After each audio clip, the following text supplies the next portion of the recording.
حضور احمد مصطفیٰ محمد مصطفیٰ صلی اللہ علیہ وسلم کی بارگاہ اقدس میں فراہمی دوسری کا نظرانہ پیش کیجیے۔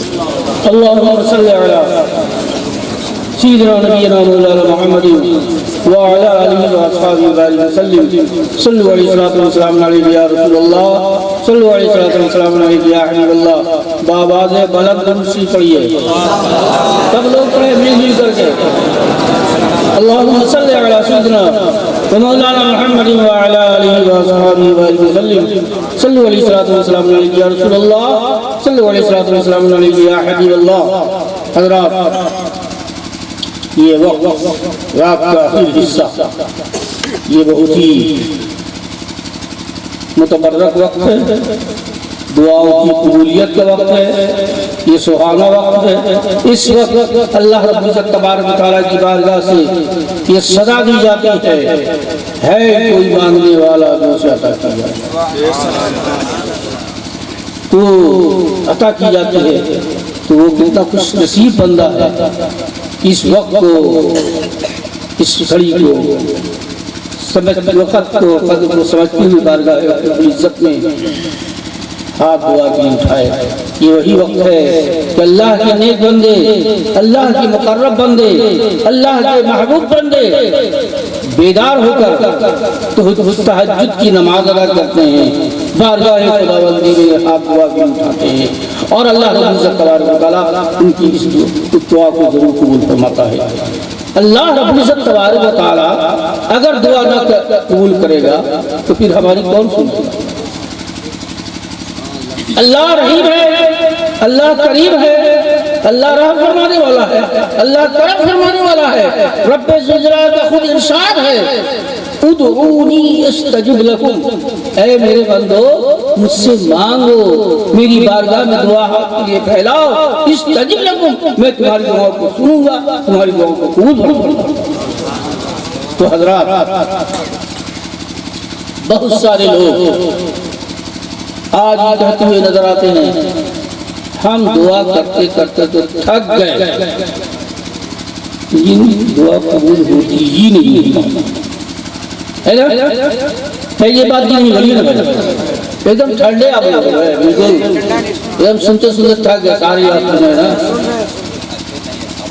بہت سارے لوگ مجھ سے خود کہتے ہوئے نظر آتے ہیں کہ تعویذ پہنتے پہنتے تھک گئے، دعا کرتے کرتے تھک گئے، لیکن ہماری کوئی دعا قبول نہیں ہوئی۔ تو حضرات گرامی، یہ غور یاد رکھیے، دعا کی قبولیت کس کس لیے یہ نہیں کہا کہ جس طرح فرائض و واجبات کے قبول ہونے کے کچھ شرائط ہیں، اسی طرح دعا کی قبولیت کی بھی کچھ شرطیں ہیں۔ ان شرطوں کو ملحوظ رکھ کر اگر رب کی بارگاہ میں آپ دعا کریں گے تو اللہ رب العزت تبارک و تعالیٰ آپ کی دعا کو ضرور قبول فرمائے گا۔ اس لیے کہ رب نہیں سنے گا تو پھر کون سنے گا؟ رب نے تو خود ارشاد فرمایا، استجب لکم ادعونی استجب لکم، تم مجھے بارگاہ میں دعا ہاتھ کے پھیلاؤ، ہم تمہاری دعا کو سنیں گے۔ تو اللہ کے حبیب صلی اللہ علیہ وسلم فرماتے ہیں الدعاء مخ للعبادہ، فرمان مصطفیٰ ہے، اللہ کے حبیب فرماتے ہیں دعا عبادت کا مغز، جس طرح انسان کے دماغ میں مغز اصل چیز ہے، اصل کمانڈر ہے، اصل چیز کیا ہے جو پورے جسم کو کنٹرول کی ہوئی انسان کرتا ہے، وہ مغز۔ اس لیے اللہ کے حبیب کا دعا وہ عبادت کا مغز ہے، یعنی اصل چیز عبادت کی کیا چیز ہے؟ دعا۔ رب کی بارگاہ میں مل جائے، رب کی بارگاہ میں سوال کرے، دستگاہ سوال کرے، اللہ تبارک و تعالیٰ دعا کو سننے والا ہے۔ اور اللہ کے حبیب اسی موقع پر ارشاد فرماتے ہیں دعا مومن کا ہتھیار ہے، دعا جو ہے یہ مومن کا ہتھیار ہے. جس طرح ہتھیار مومن رکھتا ہے اپنی حفاظت کے لیے، اپنے جان و مال کی حفاظت کے لیے، اسی طرح اپنے ایمان و عقیدے کی حفاظت کے لیے، دشمنوں سے حفاظت کے لیے دعا کے ذریعے سے اللہ رب العزت تبارک و تعالی رب کی بارگاہ میں دعا کی جاتی ہے. اللہ رب العزت تبارک و تعالی ان دعاؤں کے فعل میں بلاؤں کو رد فرماتا ہے، بلاؤں کو دور فرماتا ہے، مصیبتوں سے حفاظت فرماتا ہے انسان کی. اس لیے اللہ کے حبیب صاحب فرماتے ہیں دعا مومن کا ہتھیار ہے.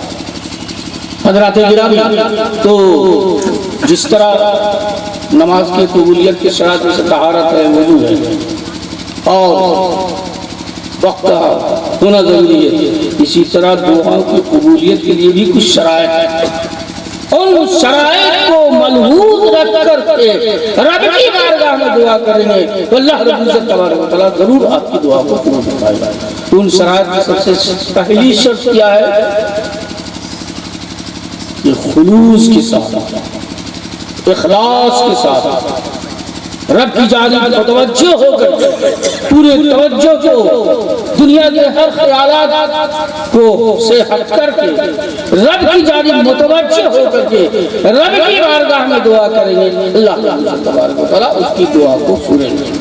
اور دوسری شرائط اسی یہ ہے کہ اللہ کے محبوب بندوں، اللہ کے مقرب بندوں کا وسیلہ لے کر کے ان کے ذریعے سے بارگاہ خداوندی میں آپ جائیں گے تو وہ دعا اللہ رب العزت تبارک و تعالیٰ ضرور قبول فرمائے گا.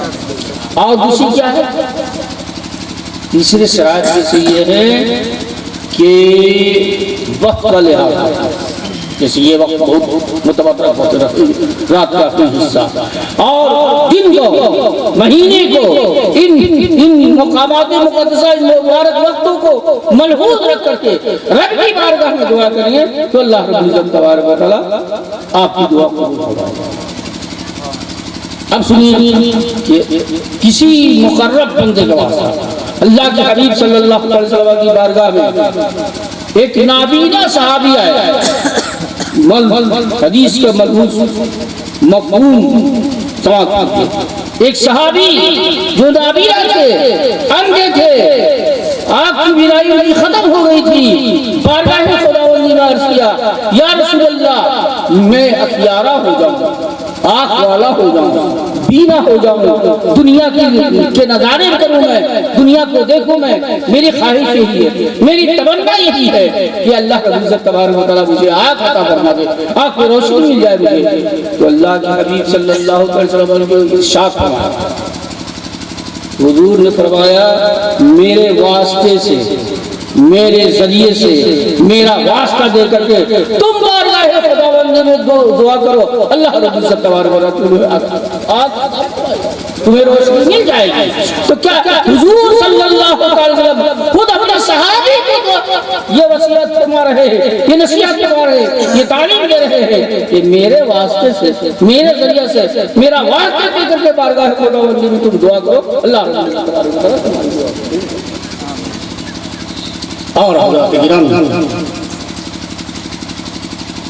اللہ کے جو محبوب بندے ہیں جنہیں بزرگان دین کہا جاتا ہے، اللہ کے مقرب بندے ہیں، اللہ کے محبوب بندے ہیں، اللہ نے جنہیں اپنا قرب، اپنی نزدیکی عطا فرمائی ہے، جنہیں ہم بزرگان دین کہتے ہیں، اولیاء کرام کے نام سے یاد کرتے ہیں، ان کے واسطے سے، ان کی بارگاہ میں حاضری دے کر کے، ان کی مزار کا وسیلہ بنا کر کے، ان کی ذات کا وسیلہ بنا کر کے اللہ کی بارگاہ میں تم دعا کرو تو تمہاری دعا قبول ہوگی. شرط یہ ہے کہ اخلاص،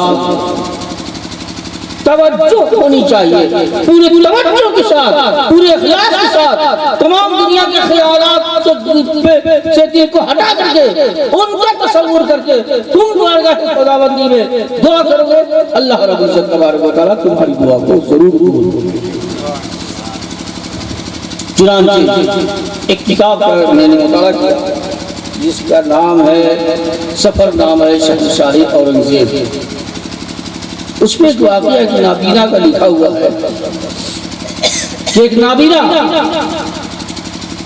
غریب نواز کی مدار پر یہ دعا کر رہا تھا، اے اللہ غریب نواز کے واسطے سے ہمیں اپنی آنکھ عطا فرما، مجھے روشنی مل جائے۔ تو اورنگزیب بادشاہ جب آیا اجمیر شریف غریب نواز کی بارگاہ میں، تو اس نے دیکھا کہ نبینہ صدا لگا رہا دعا کر رہا ہے، تو پوچھا اس سے کتنے دن سے دعا کر رہا ہے؟ کہا ایک ہفتے سے۔ کہا ایک ہفتے سے تو دعا کر رہے ہو اور تمہاری دعا قبول نہیں ہوئی؟ یہ بڑا جلالی انسان تھا، تلوار کھینچا اور کہا سنو میں مدرسے کے اندر بھی جا رہا ہوں، جب واپس میں آیا ہوں فاتحہ پڑھ کے تو آنکھ نہیں چاہیے، ورنہ یہ دیکھو تلوار ابھی سر قلم کر دیا۔ تو اس نے پوری توجہ کو ہٹا کر دیا، غریب نواز کا وسیلہ بنا کر دیا اور کہا اے پروردگار عالم اب عطا نہیں ہوگی، اب مجھے روشنی نہیں ملے گی تو کب ملے گی؟ اس لیے کہ اب تو جان جانے والی ہے، اب تو جان جانے والی ہے، اب جان جانے والی ہے، اب ہمیں روشنی نہیں ملے گی، اب آنکھ عطا نہیں ہوگی تو کب ہوگی؟ جب پورے توجہ کے ساتھ متوجہ ہو کر خلوص کے ساتھ للہ کے ساتھ پکارا، اللہ رب العزت تبارک و تعالیٰ نے اخیارہ بنا دیا، آنکھ کی روشنی۔ تو کیا پتہ چلا؟ دعا کی قبولیت کی شرائط میں سے یہ بھی شرط ہے کہ اللہ کے محبوب بندوں کو وسیلہ لے کر، اللہ کے مقرب بندوں کو وسیلہ لے کر جو دعا کی جائے گی اللہ رب العزت تبارک و تعالیٰ اس دعا کو ضرور قبول فرمائے گا۔ اس لیے کہ ناممکن ہے کہ رب کی بارگاہ میں دعا کی جائے اور اللہ تعالیٰ دعا قبول نہ فرمائے، اس لیے کہ اللہ رب العزت تبارک و تعالیٰ نے خود ارشاد فرمایا ادعونی استجب لکم، تم مجھ سے مانگو ہم تمہیں دیں گے۔ اس لیے کہ ہم نہ دیں گے، ہم نہ عطا کریں گے تو پھر کون عطا کرے گا؟ اللہ رب العزت تبارک و تعالیٰ ہمیں اور آپ کو ایمان کی چاشنی عطا فرمائے، ایمان کی لذت عطا فرمائے، ایمان پر ثابت قدم رکھے۔ دوسری بات یہ ہے کہ حضرات والد صاحب کی مثال کے بعد جب میں نے علاقے میں سفر کیا تو ایک چیز محسوس کیا تھا، جو یہ یہاں کے جو جماعت صاحب ہیں مین لوگ ہیں، ان لوگ کو میں نے یہ کہا تھا کہ تعلیم کے لیے، علم دین کی اشاعت کے لیے اس علاقے میں کوئی ادارہ نہیں ہے، مدرسہ نہیں ہے، مدرسہ ضرور ہے کے لیے۔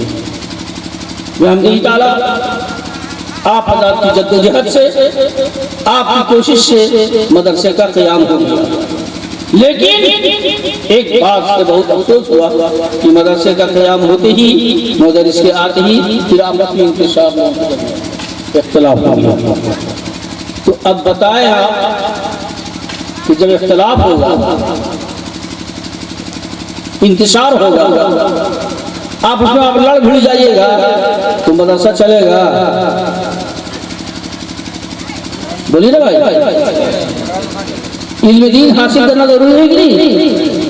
اللہ کے حبیب ارشاد فرماتے ہیں طلب علم فریضۃ علی کل مسلم و مسلمہ، ہر مرد اور عورت کو علم دین کا حاصل کرنا فرض۔ تو اللہ کے حبیب صلی اللہ علیہ وسلم نے ارشاد فرمایا علم دین کا حصول فرض ہے، جس طرح مرد پر فرض ہے عورتوں پر بھی فرض ہے۔ تو آپ بتائیے کہ آپ اگر آپس میں انتشار کے شکار ہو گئے، اختلاف پیدا کیا، آپس میں لڑ گئے جھگڑ گئے، تو بتائیے علم دین کا یہاں فروغ ہوگا، مدرسے کا کیا عالم ہوگا؟ اس میں کوئی شک نہیں کہ آپ کے جمال صاحب، ان کو میں چودھری کہتا ہوں، بہت ہی محنت کی جد و جہد کی ہے، تو ان کے ساتھ دینا آپ لوگ کو ہے۔ اور آپ لوگ اگر چاہتے ہیں کہ ہم کو کچھ پوسٹ ملے، عہدہ ملے، تو عہدہ پوسٹ دیا جائے گا، لیکن وہ عہدے اور پوسٹ کے لیے، سیٹ کے لیے آپ لڑیے نہیں، جھگڑیے نہیں، جو اصلاح ہوگا جس کے کارنامے اچھے ہوں گے، جن کے کارگزاریاں سے ہوں گی، ان کو نوازا جائے گا، دیا جائے گا۔ اس کے لیے آپ لوگ ایک بیٹھک کر لیجئے، ایک کمیٹی بنا لیجئے، اچھے ڈھنگ سے اچھے مدرس کا انتظام کیجئے، تعلیم دلائیے۔ بچوں کو تعلیم دلانا ضروری ہے۔ اگر بچوں کو آپ تعلیم نہیں دلاتے ہیں تو آپ بھی خدا کی بارگاہ میں پرسش ہوگی، آپ بھی پیچھے جائیں۔ یہ کام کی بات ہے، ضروری بات ہے۔ بالکل تمام تقاریر کا، جلسوں کا نچوڑ یہ ہے کہ آنے والا وقت بہت ہی بھیانک ہے۔ اگر آپ چاہتے ہیں کہ ہماری نسل، ہماری اولاد کا ایمان محفوظ ہو اور اللہ و رسول کی شناخت میں حاصل ہو اور وہ صراط مستقیم پر گامزن رہیں، ان کا ایمان محفوظ ہو، عقیدہ محفوظ ہو اور بڑوں چھوٹوں کی ادب احترام کریں، ماں باپ کا ادب و احترام جانیں، تو بغیر علم دین کے حاصل کیے ہوئے یہ ناممکن بات، یہ خدا کی بات پر اسی وقت ہوگی جب یہ علم دین سے راستہ پیدا ہوگا۔ اور آپ کا ادب، آپ کا احترام، ماں باپ کا ادب و احترام، استاد کی عزت و احترام اسی وقت کریں گے یہ لوگ جب آپ انہیں علم دین کا سکھائیے گے۔ علم دین کی ضروری ہے کہ عالم و فاضل کی بات جائے، اتنا تو اس کو علم دین حاصل ہونا، جانکاری ضروری ہے کہ ماں باپ کا کیا احترام ہے، استاد کی کیسی عزت کرنی چاہیے، نماز کے فرائض و واجبات، جتنے فرائض ہیں اسلام میں ان کی جانکاری ہر انسان کے لیے، ہر مومن مسلمان کے بچوں کے لیے ضروری ہے۔ لہذا خدا را میں یہ آپ کو آخری بات بتا دے رہا ہوں کہ آپ لوگ انتشار نہ کیجئے، مدرسے کے سلسلے میں اختلاف نہ کیجئے، کوئی آپس میں کچھ ہو معاملہ تو ہم لوگ کو بلائیے، علماء کرام کو بلائیے، پیران مرشد، پیر طریقت کو بلائیے اور اس اختلافات کو دور کیجئے اور مدرسے کو آگے بڑھائیے۔ اللہ رب العزت تبارک و تعالیٰ کی بارگاہ میں دعا ہے، اللہ رب العزت تبارک و تعالیٰ آپ حضرات کو دلوں میں ایمانی جذبہ عطا فرمائے، ایمان کی روشنی عطا فرمائے اور علم دین حاصل کرنے کی توفیق رفیق عطا فرمائے۔ وما علینا الا البلاغ وآخر دعوانا الحمدللہ۔